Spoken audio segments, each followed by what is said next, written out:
versículo de número 18. Em algumas versões, como a que nós vamos ler, a NVI, ela tem um título neste texto: O Dia do Senhor. Amados, esta é agora a segunda carta que escrevo a vocês. Em ambas, procuro despertar-lhes a memória para que, com uma mente íntegra, recordem as palavras proferidas no passado pelos santos profetas e o mandamento de nosso Senhor e Salvador que os apóstolos ensinaram a vocês. Antes de tudo, saibam que, nos últimos dias, surgirão escarnecedores que zombam e seguem os seus próprios desejos impuros. Eles dirão: o que houve com a promessa da sua vinda? Desde que os antepassados morreram, tudo continua como desde o princípio da criação. Pois deliberadamente eles se esquecem de que, pela palavra de Deus, os céus já existiam há muito tempo e de que a terra foi formada da água e pela água. Pela água, o mundo daquele tempo foi submerso e destruído. No entanto, agora pela mesma palavra, os céus e a terra que agora existem estão reservados para o dia do fogo, guardados para o dia do juízo e para a destruição dos ímpios. Amados, não se esqueçam disso. Um dia para o Senhor é como 1000 anos, e 1000 anos como um dia. O Senhor não demora em cumprir a sua promessa, como alguns julgam. Ao contrário, ele é paciente para com vocês e não quer que ninguém pereça, mas que todos cheguem ao arrependimento. No entanto, o dia do Senhor virá como ladrão. Os céus desaparecerão com grande estrondo, os elementos serão desfeitos pelo calor, e a terra e tudo o que houver nela ficará exposta. Visto que tudo será destruído desta forma, que tipo de pessoa é necessário que vocês sejam? Vivam de maneira santa e piedosa, esperando o dia de Deus e apressando a sua vinda. Naquele dia, os céus serão desfeitos pelo fogo e os elementos se derreterão pelo calor. Mas, de acordo com a sua promessa, esperamos novo céu e nova terra, onde habita a justiça. Portanto, amados, enquanto esperam estas coisas, empenhem-se para que Deus os encontre imaculados, inculpáveis e em paz com Ele. Tenham em mente que a paciência de nosso Senhor significa salvação, como também o nosso irmão Paulo escreveu a vocês, com sabedoria que Deus lhe deu. Ele escreveu da mesma forma em todas as suas cartas, falando nelas desses assuntos. As suas cartas contêm algumas coisas difíceis de entender, as quais os ignorantes e instáveis torcem, como fazem também com as demais escrituras, para a própria destruição deles. Portanto, amados, sabendo disso, guardem-se para que não sejam levados pelo erro dos que não têm princípios morais, nem percam a firmeza e caiam. Cresçam, porém, na graça e no conhecimento do nosso Senhor e Salvador Jesus Cristo. A Ele seja a glória, agora e para sempre. Amém. Que o Senhor, nesta noite, através do seu Espírito, possa nos dar entendimento, compreensão, iluminação da sua palavra. Irmãos, como disse, a segunda vinda de Cristo é algo que nós, como Igreja do Senhor, aguardamos, ou pelo menos deveríamos aguardar com um coração ardendo, porque não há nada mais importante da nossa trajetória como Igreja do Senhor do que este dia glorioso. Este dia é o dia mais alto da nossa história. É o dia da consumação de todas as coisas.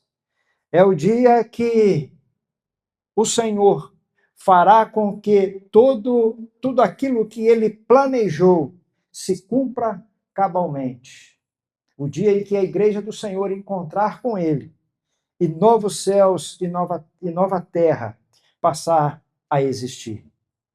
E esta vinda do Senhor, como o próprio Senhor falou, como a palavra do Senhor, ela nos diz, ela será uma volta pessoal. Jesus voltará pessoalmente.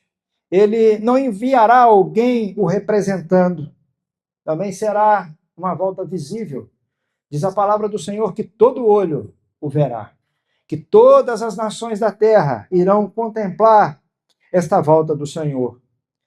Esta volta também, ela será audível, porque ao som da trombeta e a voz do arcanjo é que o Senhor, ele voltará.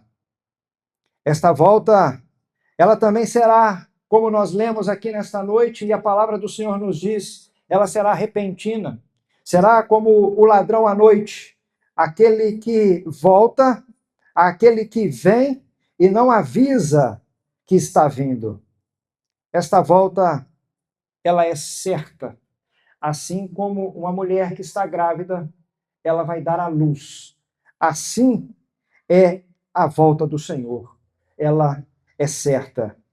E esta volta será vitoriosa e será gloriosa.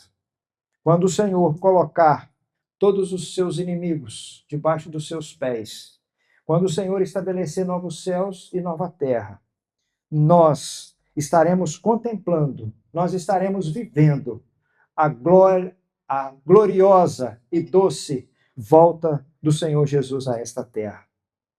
A volta do Senhor, ela é um assunto tão importante que, infelizmente, alguns começam até a deturpar a volta do Senhor. Há alguns homens que, ao longo da história, marcaram dia e marcaram hora do retorno do Senhor a esta terra.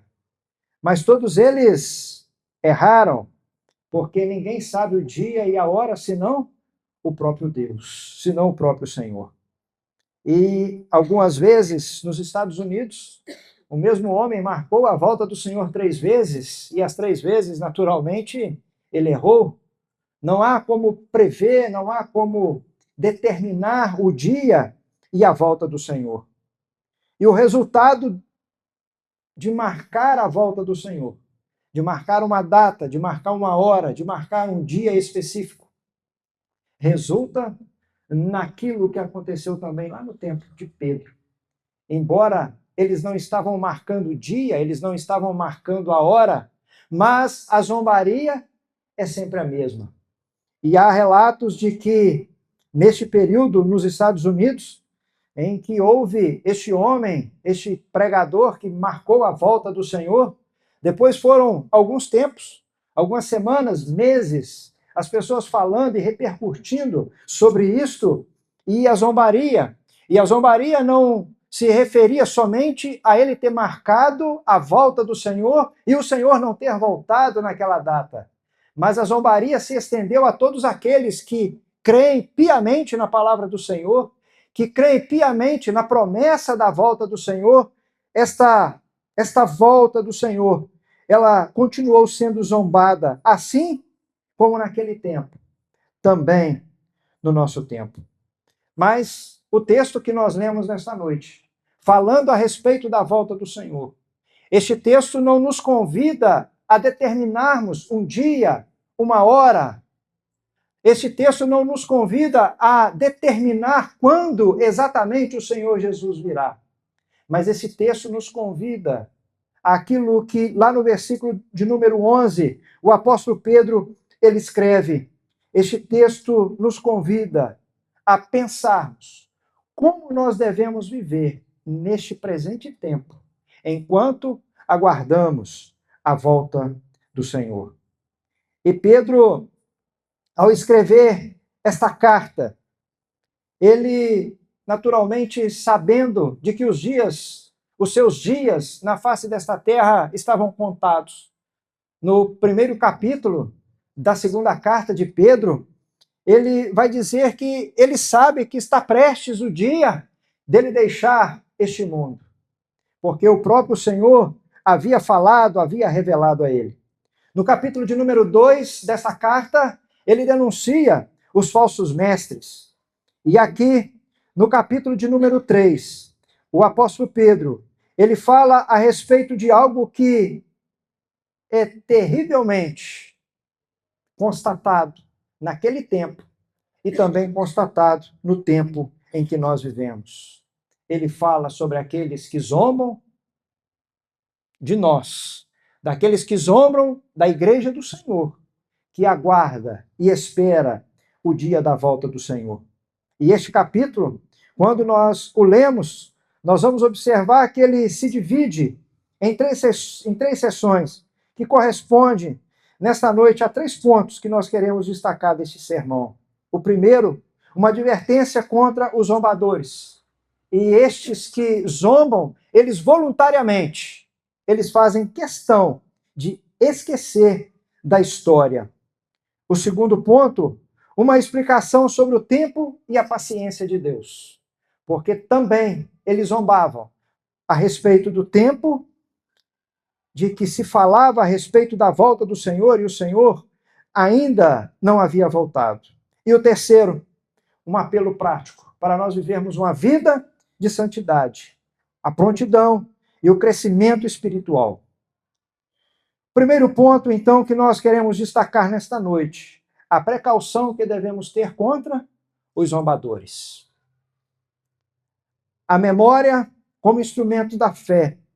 O versículo de número 1 e o versículo de número 2, o apóstolo Pedro diz assim: Amados, agora esta é a segunda carta que escrevo a vocês. Em ambas, procuro despertar-lhes a memória para que, com uma mente íntegra, recordem as palavras proferidas no passado pelos santos profetas e pelo mandamento de nosso Senhor e Salvador que os apóstolos ensinaram a vocês.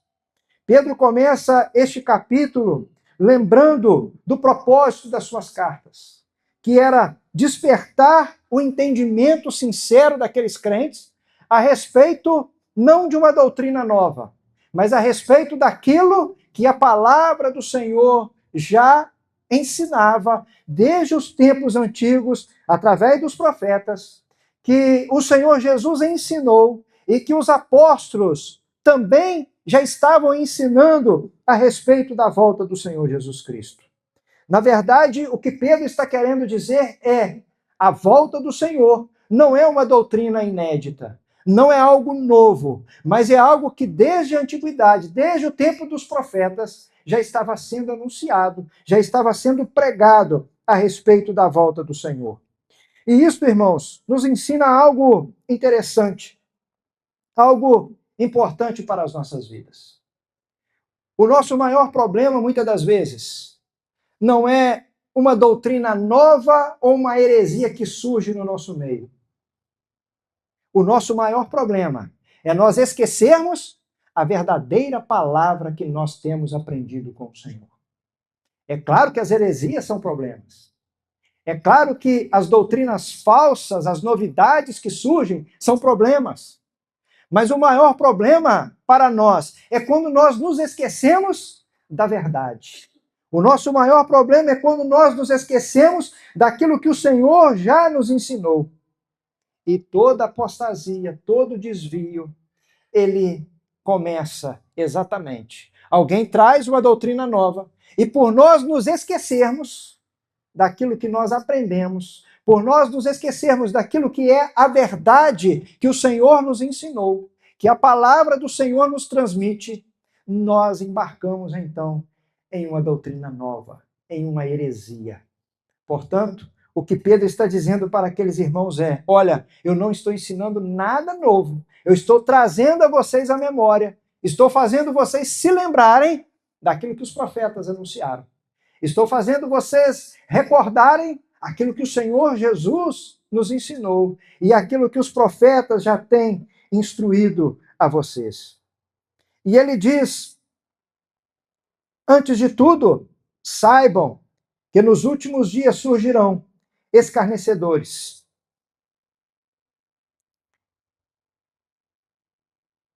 que zombam e seguem os seus próprios desejos impuros.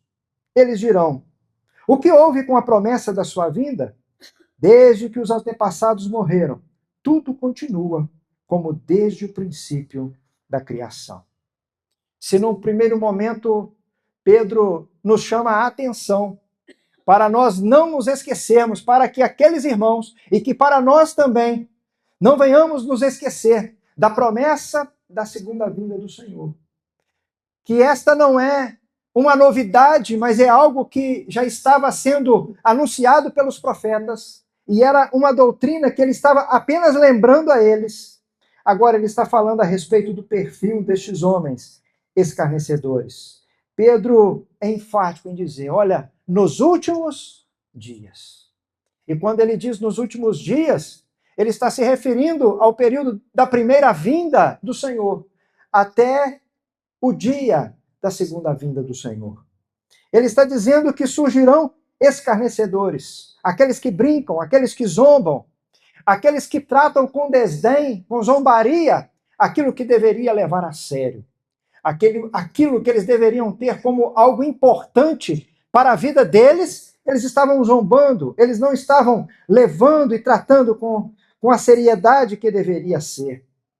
E Pedro diz que estes homens, eles agem desta maneira, porque eles seguem as suas próprias paixões. E muitas vezes é mais fácil se negar que o juízo de Deus vem do que mudar de vida. Estes homens que andavam seguindo as suas paixões, que andavam segundo os seus próprios caminhos, fazendo aquilo que bem lhes vinha à cabeça, e eles zombavam então daqueles que criam na volta do Senhor.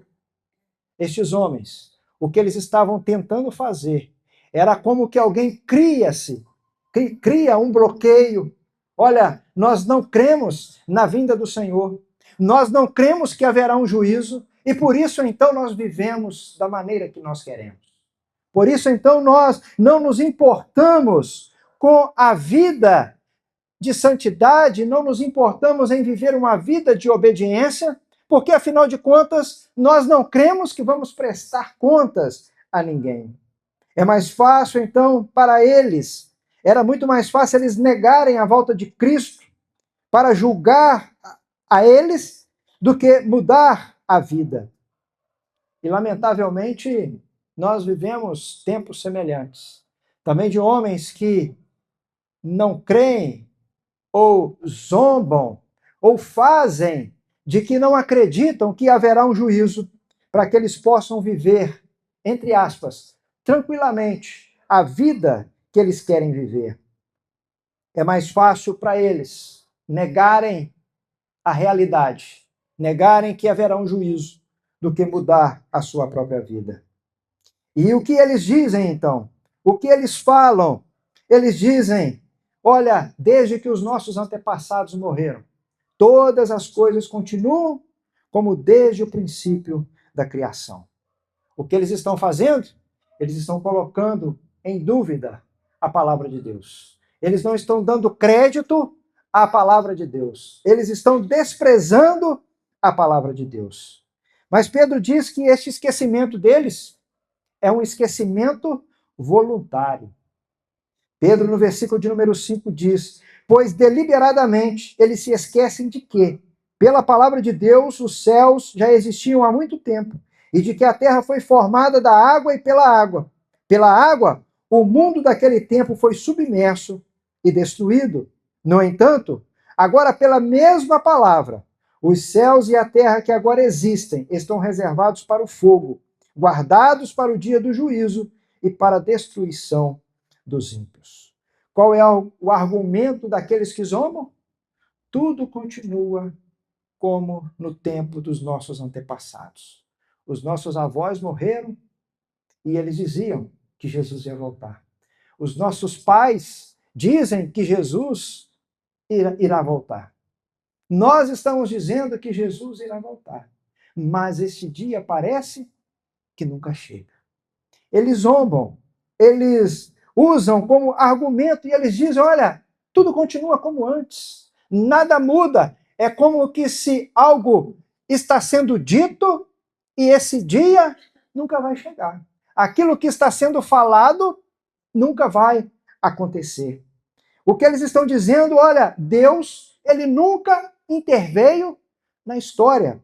Mas Pedro, então, vai lembrar aqueles homens, olha, Deus, pelo poder da sua palavra, ele criou os céus e criou a terra.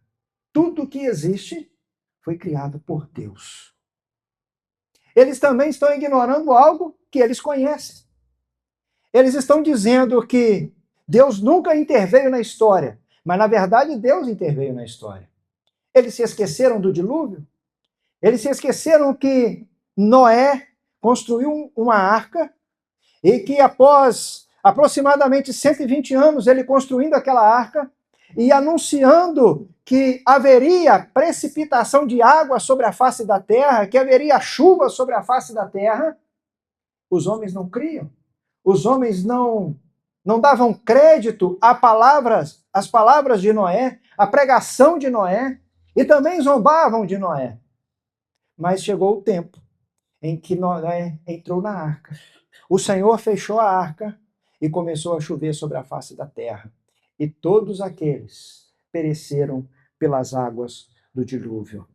E o que Pedro está dizendo então é: assim como a palavra de Deus se cumpriu, quando veio o dilúvio sobre a terra, quando as águas caíram sobre a terra e encheram toda a terra, assim também, no fim, no dia em que o Senhor voltar para buscar a sua igreja, no dia da segunda vinda do Senhor, os céus e a terra se desfarão. A palavra do Senhor aqui nos fala de catástrofes, coisas que nós talvez não podemos nem imaginar como isso irá acontecer, mas irá acontecer, porque o Senhor falou que vai acontecer. Portanto, estes homens precisavam entender, e nós, no nosso tempo, também podemos entender e podemos ter a plena convicção que a história da humanidade, ela não segue como uma embarcação à deriva. A história da humanidade, ela tem um autor. A história da humanidade, ela tem um que está assentado no trono e ele governa todas as coisas. E ele dirige todas as coisas. E não ficará nenhuma vírgula, nenhum ponto da sua palavra que não irá se cumprir, porque todas as coisas irão se cumprir. Assim como foi nos dias de Noé, assim também será no dia em que o Senhor vier para buscar a sua igreja. E a grande verdade é, o escárnio, a zombaria, nunca foi prova de que o julgamento de Deus não irá acontecer. Na verdade, ele apenas é um barulho, é apenas um som que antecede a chegada do juízo de Deus. E hoje nós também não precisamos nos surpreender, e muito menos nos sentir abalados, quando o mundo despreza, quando o mundo zomba, quando o mundo faz chacota conosco, com a igreja do Senhor, porque cremos na volta do Senhor, porque na verdade isso também é cumprimento da profecia do Senhor. Quando Pedro, no versículo de número 3, ele vai dizer, olha, nos últimos tempos irão surgir aqueles que escarnecerão, aqueles que zombarão a respeito da vinda do Senhor. Estas pessoas, talvez hoje, elas pensam, falam e agem como os homens daquele tempo, porque não querem mudar as suas vidas. Não querem o evangelho que transforma as suas vidas. Não querem Jesus como Senhor das suas vidas. Por isso, então, elas acham melhor interpretar, entender que a vinda do Senhor é apenas algo fictício, que o Senhor não virá para buscar a sua igreja, que o Senhor não virá para executar juízo sobre a face da terra. Mas eles ainda dizem, onde está a promessa da sua vinda? E do versículo de número 8 ao versículo de número 10, o apóstolo Pedro vai falar aqui a respeito do tempo. Amados, não se esqueçam disto. Um dia para o Senhor é como 1000 anos, e um ano como 1000 dias. O tempo para Deus é diferente. Nós estamos presos a um tempo. Deus, ele está fora do tempo. Na verdade, ele é o criador do tempo. Para Deus, o passado, o presente e o futuro é a mesma coisa. Para Deus, o futuro é como hoje e o ontem como hoje. Para Deus não existe esse tempo, não existe 24 horas como nós contamos. E isso, naturalmente, Pedro não está falando a respeito de matemática, de um dia como 1000 anos, um ano como 1000 dias. O que Pedro está falando é justamente a respeito de que Deus, ele não está preso à linha do tempo. Por isso, Deus ele não está atrasado.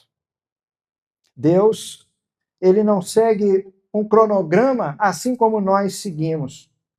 Quando o cumprimento de uma promessa para nós parece demorar, o problema não está no tempo de Deus, o problema está na nossa percepção, que é limitada, e não com a fidelidade de Deus.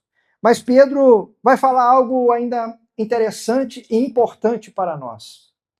Pedro, além de dizer que um dia para Deus é como 1000 anos e 1000 anos como um dia, Pedro ainda diz: o Senhor não demora em cumprir a sua promessa, como alguns julgam. Ao contrário, ele é paciente com vocês, não querendo que ninguém pereça, mas que todos cheguem ao arrependimento. Este é o coração deste segundo ponto. É a parte mais importante. Deus, ele é paciente.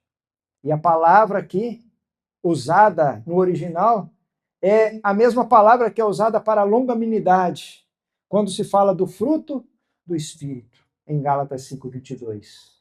E o que é ser longânimo? É a paciência esticada ao máximo. O que Pedro ele está dizendo que esta aparente demora não é um esquecimento da parte de Deus. Não é que Deus está demorando, não é que Deus está se esquecendo daquilo que ele prometeu e da sua palavra. Mas, na verdade, é a misericórdia de Deus. E esta misericórdia, ela tem uma finalidade específica. Não querendo que ninguém pereça, mas que todos cheguem ao arrependimento. Portanto,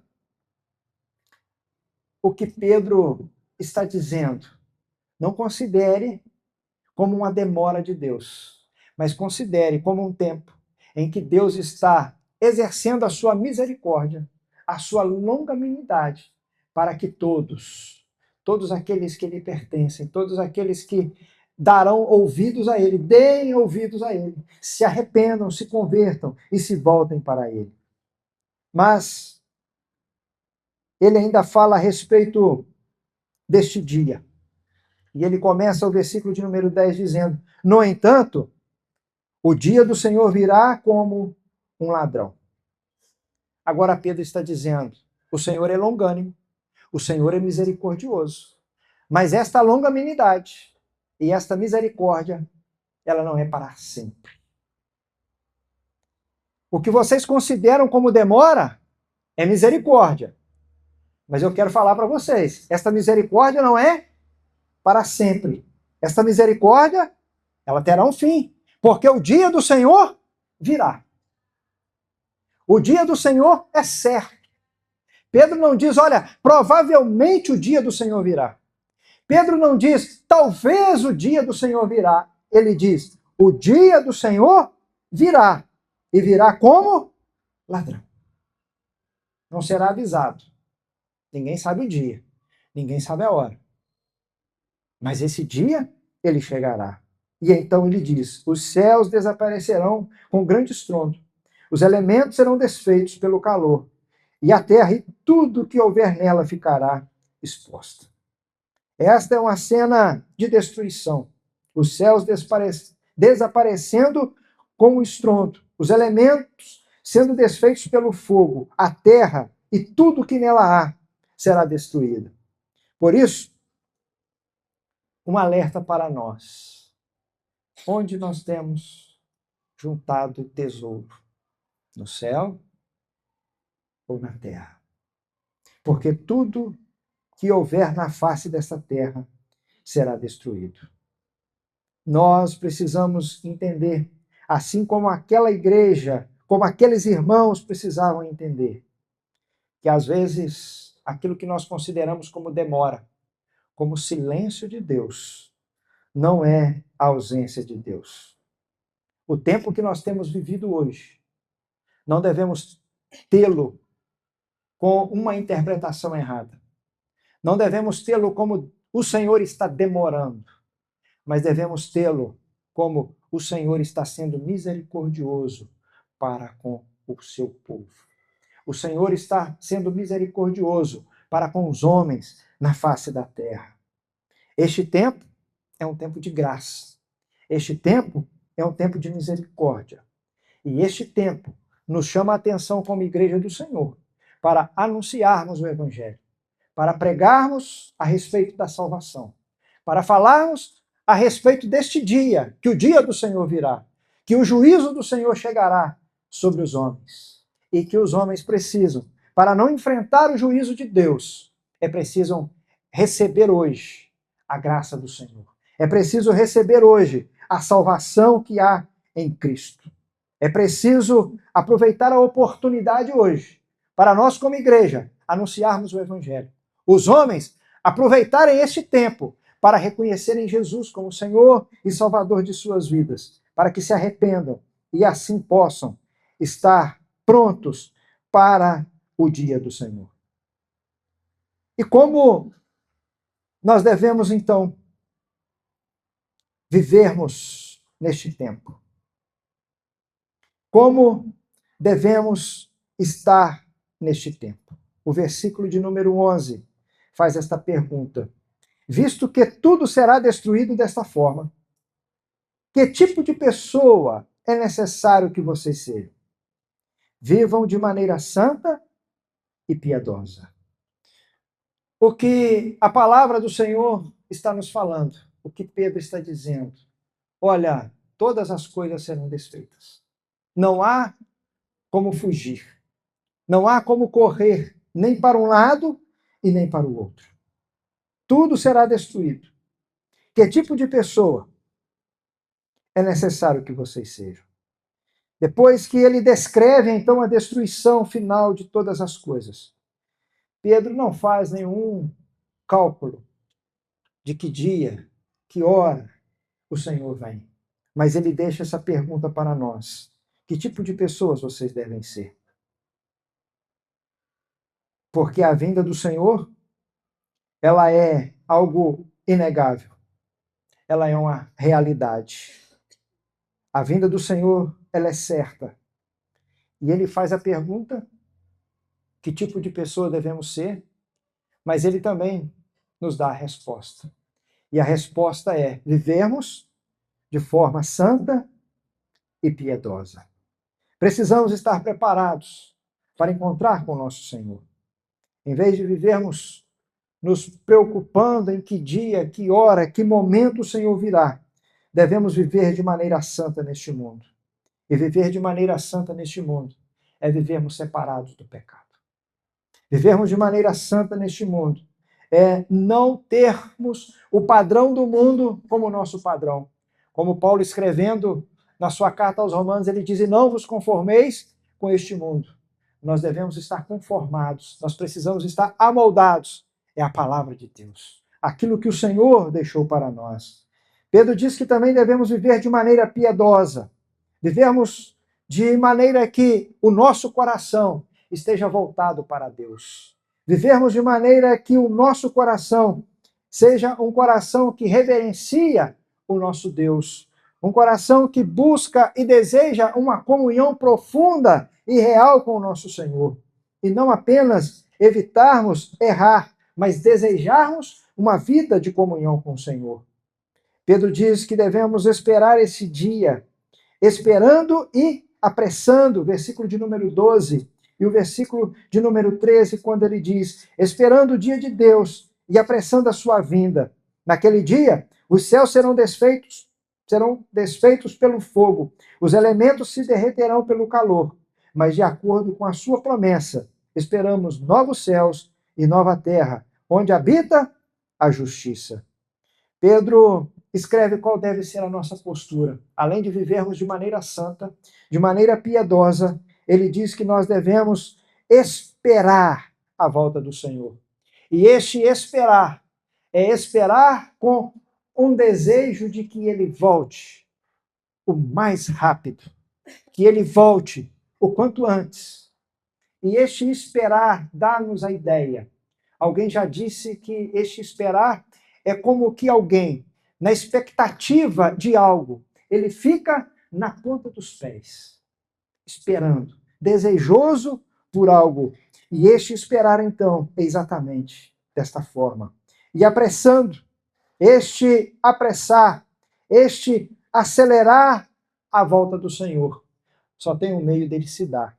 É somente pela pregação do Evangelho, para que sejam alcançados aqueles aos quais Deus tem sido paciente com eles, os quais Deus tem sido misericordioso para com eles, dizendo a eles que é tempo de se arrepender. Devemos não só aguardar este dia, mas também apressá-lo, levando o Evangelho até os confins da terra, como a palavra do Senhor nos diz. E será pregado este Evangelho do reino por todo o mundo, para testemunho de todas as nações. Então virá o fim. Deus, na sua longanimidade, na sua misericórdia, ele não quer que nenhum pereça.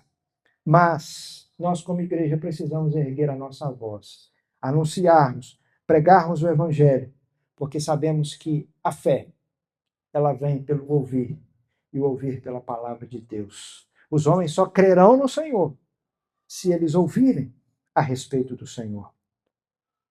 E Pedro também fala de uma esperança final e gloriosa. Novos céus e nova terra, onde habita a justiça. Para uns, o cenário de catástrofe, os elementos se derretendo, a terra sendo consumida pelo fogo. Os homens apavorados porque terão que enfrentar o juízo de Deus. Mas para a igreja do Senhor, este dia é um dia glorioso. Para a igreja do Senhor, este dia é um dia maravilhoso, porque também serão estabelecidos novos céus e nova terra, onde habita a justiça. E ele ainda continua nos chamando a atenção de que nós devemos esperar este dia diligentemente, com firmeza e com crescimento contínuo. Ele nos chama a atenção no versículo de número 14: empenhe-se. Nós devemos nos esforçar para vivermos em santidade, para que Cristo nos encontre em paz com Deus, sem mácula e sem defeito. Para nós vivermos em paz com Deus, para o homem viver em paz com Deus, é necessário que este homem seja justificado pelo Senhor. Sendo, pois, justificados pela fé, temos paz com Deus por meio de Jesus Cristo, nosso Senhor. Por isso precisamos anunciar este evangelho, para que os homens creiam, para que os homens se rendem ao Senhor, para que eles possam viver em paz com Deus, para que eles não sejam inimigos, mas para que eles sejam amigos de Deus, assim como Ele tem nos dado este privilégio e esta oportunidade. Mas em paz com Deus e também em paz com os homens. E aqui nos chama a atenção para a nossa vida, para a nossa caminhada. Às vezes somos muito melindrosos. Às vezes somos ranzinzas. Às vezes somos cheios de não me toque. E, na verdade, nós devemos deixar de ser assim. Estamos em paz com Deus, somos justificados, somos salvos. E se esperamos a volta do Senhor, nós devemos esperar esta volta, também vivendo em paz com aqueles que estão à nossa volta, com os nossos irmãos, aqueles que o Senhor tem colocado ao nosso lado. Não vivermos uma vida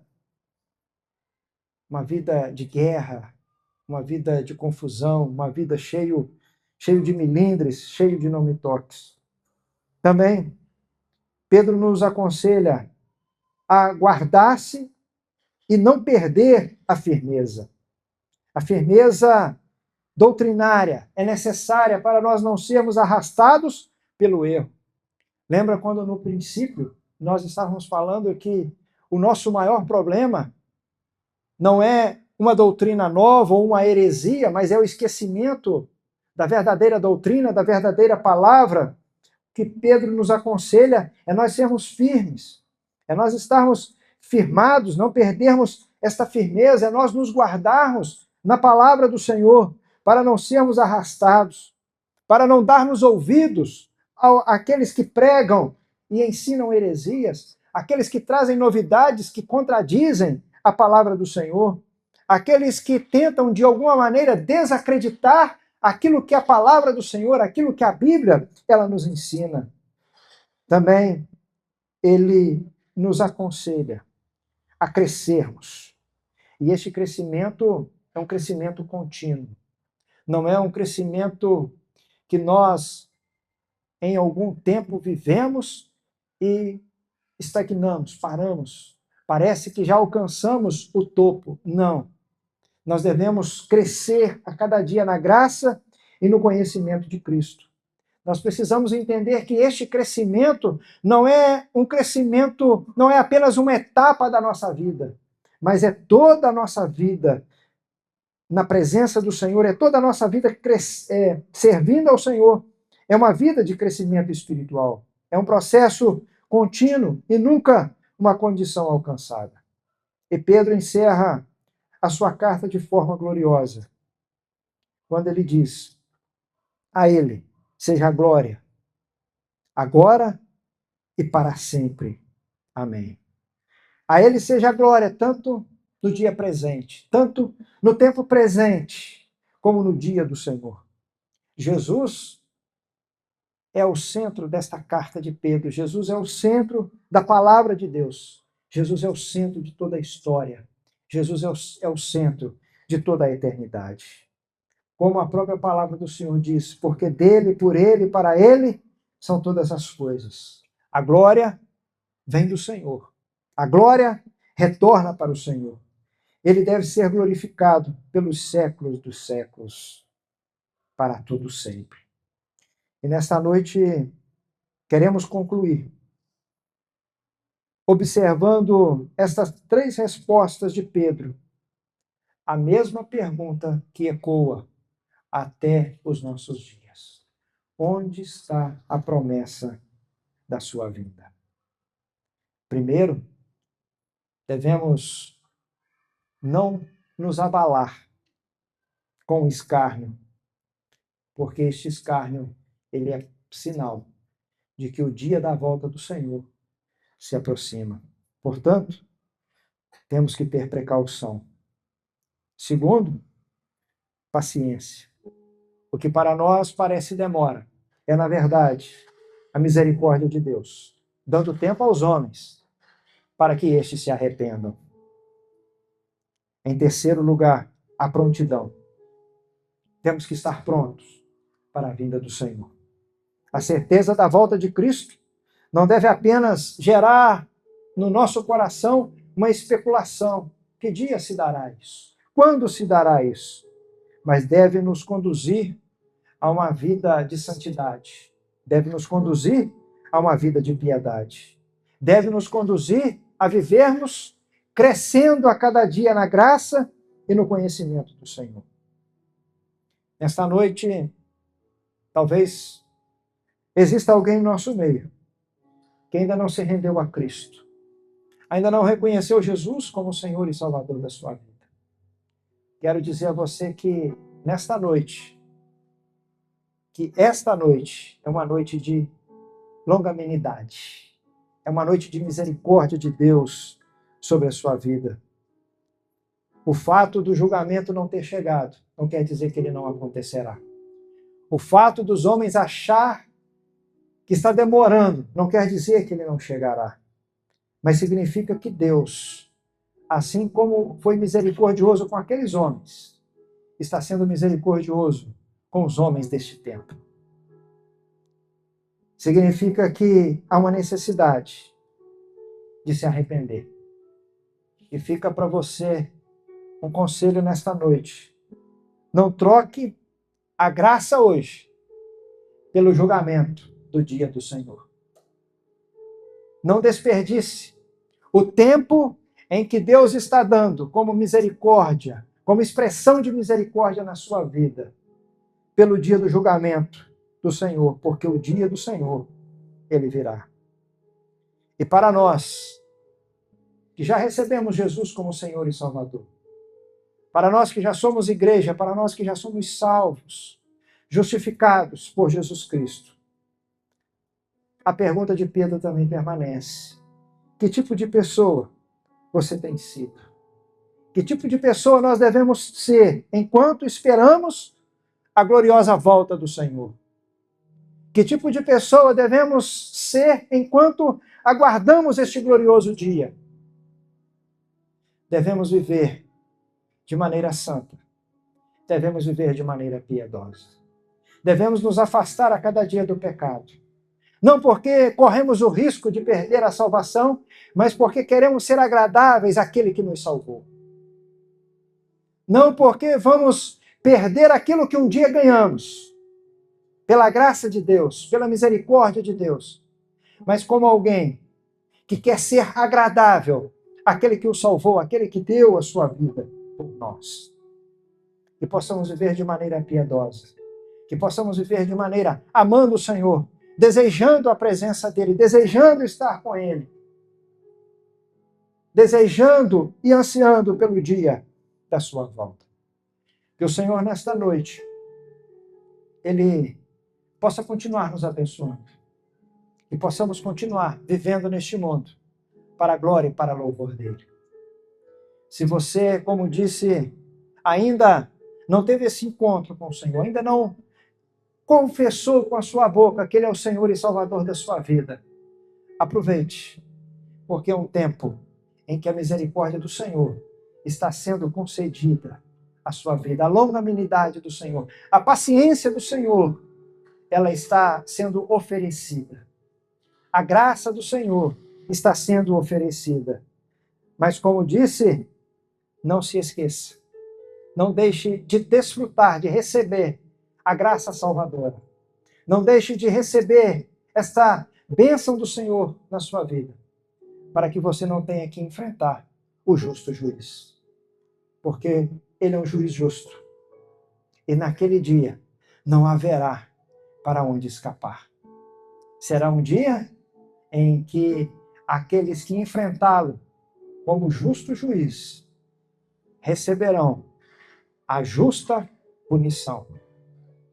Mas aqueles que já tiverem entregado a sua vida a ele, já o confessaram como Senhor e Salvador, irão desfrutar do novo céu, da nova terra, onde habita a justiça.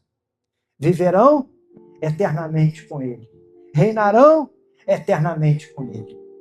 E é por isso que, como igreja do Senhor, este dia é glorioso para nós, porque o nosso maior desejo é estar com o Senhor, é viver com ele, é reinar eternamente com ele, pois não há outro prazer maior para o homem do que viver em comunhão com aquele que o criou, com aquele que deu a vida ao homem.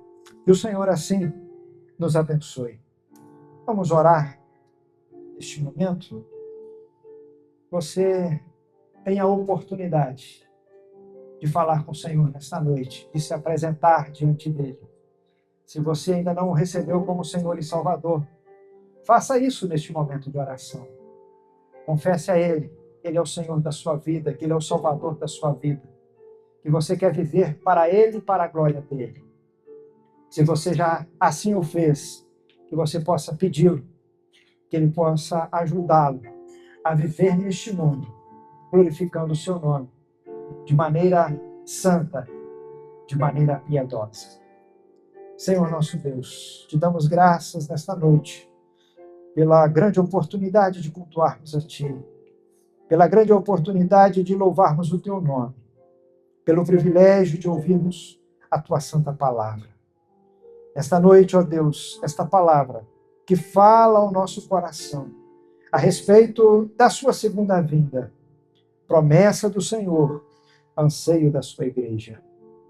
Ó Deus, nós Te louvamos, porque a nossa mente, ela nesta noite foi mais uma vez lembrada de que a Tua promessa, ela se cumprirá, de que a Tua palavra, ela se cumprirá, que ainda que muitos a tenham por tardio, Mas o Senhor não retarda a sua promessa. O Senhor tem sido misericordioso para com os homens. E nós te louvamos por isso, porque nós fomos alcançados por esta misericórdia. E esta misericórdia ainda está disponível para que outros sejam alcançados por ela. Nesta noite, como igreja do Senhor, nós queremos te pedir, ajuda-nos, ó Pai, a vivermos de maneira santa, de maneira piedosa, no tempo em que nós temos vivido na face desta terra. Que possamos viver neste mundo, anunciando a volta do Senhor, falando do juízo do Senhor que virá sobre a face da terra, e que o único meio do homem escapar deste juízo é este homem receber a tua salvação, receber a graça do Senhor, a graça que é a tua salvação. Ó Deus, e recebemos isto de forma gratuita para nós, porque o Senhor Jesus foi quem pagou o preço lá na cruz do Calvário, tomando o nosso lugar, recebendo o castigo que era para nós recebermos. O teu juízo, que deveria cair sobre nós, recaiu sobre ele, para que nós pudéssemos viver neste tempo, vivermos em comunhão com o Senhor, livres de toda a condenação, livres deste juízo, ó Deus, mas vivendo neste mundo para a glória e para louvor do teu nome, vivendo um tempo já de comunhão com o Senhor, desfrutando da tua presença em nós e aguardando o glorioso dia em que nós estaremos, a partir dele, para sempre com o Senhor. Ó Deus, como tua igreja, que o Senhor possa nos despertar a pregar este evangelho, a anunciar a tua salvação, a vivermos de maneira santa, a vivermos de maneira piedosa neste mundo, não olhando para aquilo que os outros dizem, para aquilo que as filosofias, para que as doutrinas, as heresias que surgem neste mundo, que os nossos ouvidos não estejam atentos a elas, mas que o nosso coração sempre se recorde da tua palavra, da tua promessa em todo o tempo. Senhor, continua abençoando o teu povo, a tua igreja reunida aqui nesta noite. Que a tua graça permaneça sobre nós. Que a gloriosa presença do teu Espírito permaneça sobre as nossas vidas, a comunhão do teu Espírito permaneça sobre as nossas vidas. Que a consolação do teu Espírito permaneça em nossas vidas. Senhor, e que o teu amor seja abundante sobre nós, pois nós somos dependentes do teu amor, da tua graça, da tua presença, da tua alegria, todos os dias em que vivemos na face desta terra. Que o Senhor assim nos abençoe, para louvor e glória do teu nome. Amém e amém, Senhor.